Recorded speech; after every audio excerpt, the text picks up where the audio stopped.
Tradizioa biziko bada, ipini behar da plazan.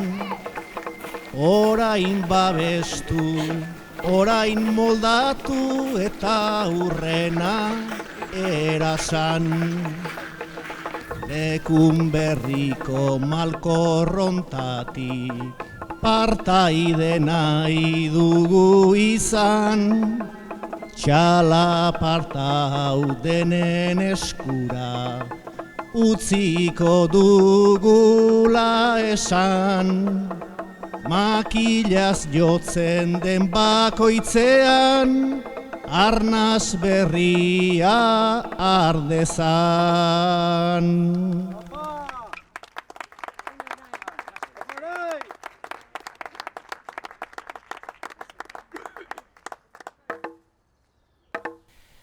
Jabetuko zineten, ekitaldirako ongietorria simbolismoz beteta egon dela.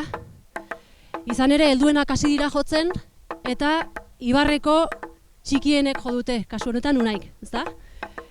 Modu honetan, belaunaldiz belaunaldiko txalaparta jotzearen transmisioa islatu nahi izan da, eta baita erreleboa ere, noski. Simon Goikotxea da, Erbetegi Etxeberriko familiako nere aita izan den bat. Txalaparta munduan, pixka bat jarraitu duena, bere aitaren, nere aitonaren, Asentzio Goikotxearen pixkat ondarea edo jarraitu duena. Hau da, Basarrilla, Astiarrako ingurun dagoen bat, Donostikoa, barrio Amara, Erbetegi Etxeberri. Gu hemen jaio ginen. Oain 75 urte eta oain 80 urte. Hemen jotzen nun.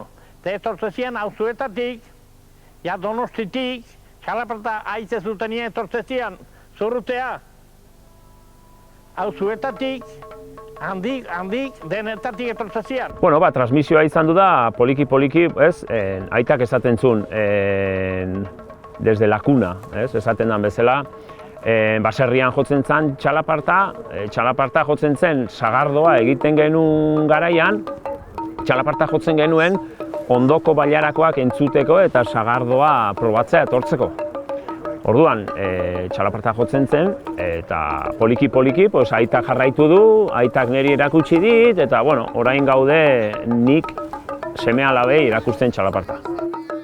Pentsatzen dut, balioan jartzen denako, denboraldi haietan desagertze hartzeon txalaparta eta gorde zutela, eta izan zian bikote bakarra jotzen zutena. Bereek inoiz ez zuten jotzetik utzi. Niretzako balio handiena da, gerra ostean debekatua zegoen euskal kultura guztia, baita euskaraz hitz egitea ere, eta aldiz atxonak eta bere anaiak jotzen zuten eskutuan eta gorde zuten, eta gainera bere semei erakutsi zien eta bilobei ere bai. Eta aktivista izan zian kultura gordetze horretan abestiak. Hace 22 años, en un viaje de Txalaparta, en uno de mis primeros viajes de Txalaparta, con mi amigo Mikel Hernández Urrutia, Topo, tocando por la costa y por la montaña, paramos en un alto, en alto de Alquizu. Ahí estábamos tocando los dos solos y de repente aparece una pareja de caminantes. Muy sorprendidos, el hombre me dice: ¿puedo tocar contigo? Y le decimos: por supuesto que puedes.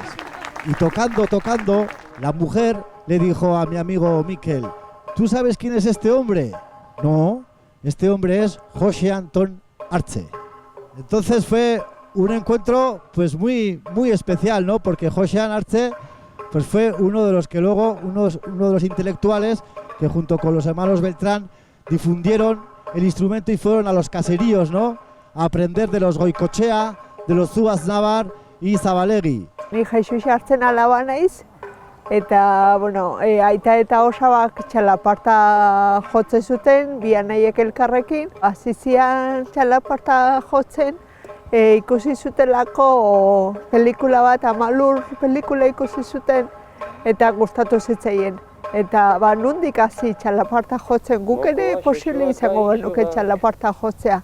Eta gero enteratu zian Aldameneko herrian Lasarten, bazeudela lehengoko txalapartarik edo, eta beraiekin harremanetan jarri zian Zuaznabartarren familiakin, eta aukera eukizuten bai peio eta jotzeko, eta ikasi zuten horrela.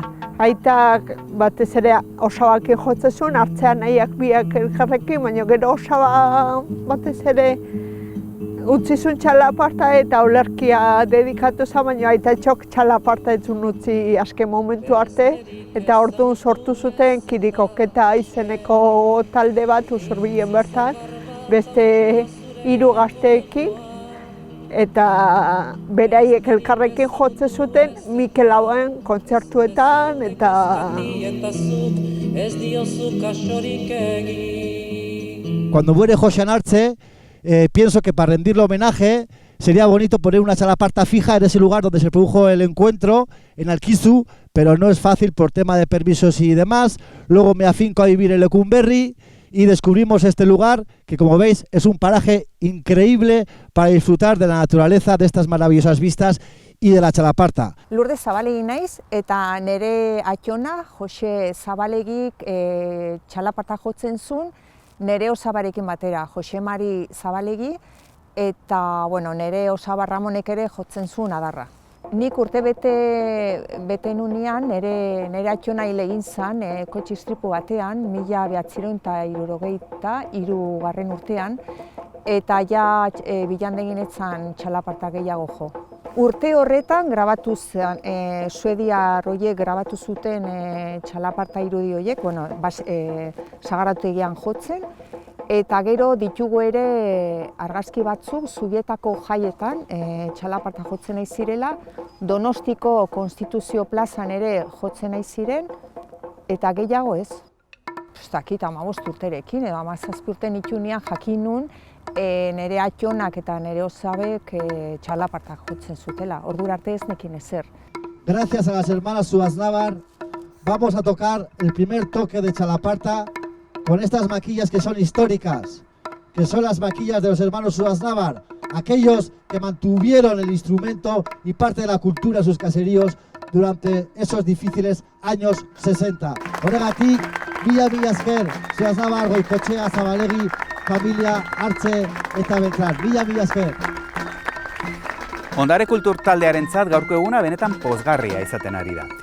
Duela hilabete batzuk, esan ziguten bertako txalapartariak, hemen Lecumberrin, txalaparta hau jartzeko asmoa zutela. Lecumberriko udalak baiezkoa esan zuenean baita ere, poza hartu genuen, ze azken finean gure elkarteak ondare materiala eta inmateriala berreskuratu, zaindu eta ezagutzera ematen lan egiten du, ezta? Eta gaur hemen hainbeste jende biltzeak txalapartaren inguruan eta hainbeste testigantza hartzea, instrumentu honen inguruko testigantzak eta belaunaldi horiei nola transmititu zaien txalapartaren inguruan dagoen guztia, esan bezala, harrotasunez hartzen dugu.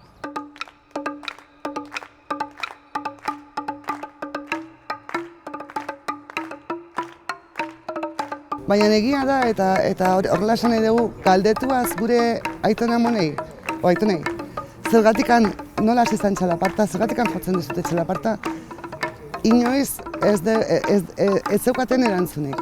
Jotzen zuten horrela erakutsi ziotelako. Eta bai gure etxean, txalapartak zen errespetuko momentu bat. Txalapartak jotzen hasten zirenean, bai ume eta juerga geratzen zen. Guk paraje hauek eta toki hauek oso gustoko ditugu.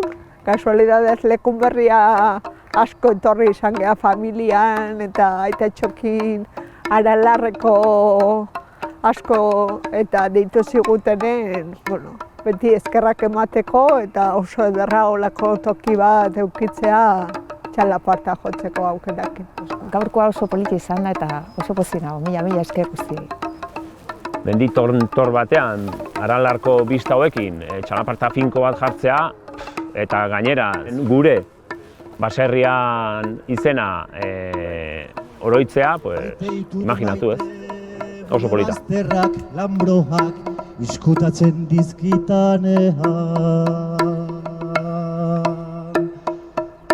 Maite ditut maite, zure bazterrak lambroak izkutatzen dizkitanean. Zer izkutatzen nuen ez didanean ikusten uzten. Orduan azten bainaiz izkutukoa baruan bizten direz mirezgarriak ikusten.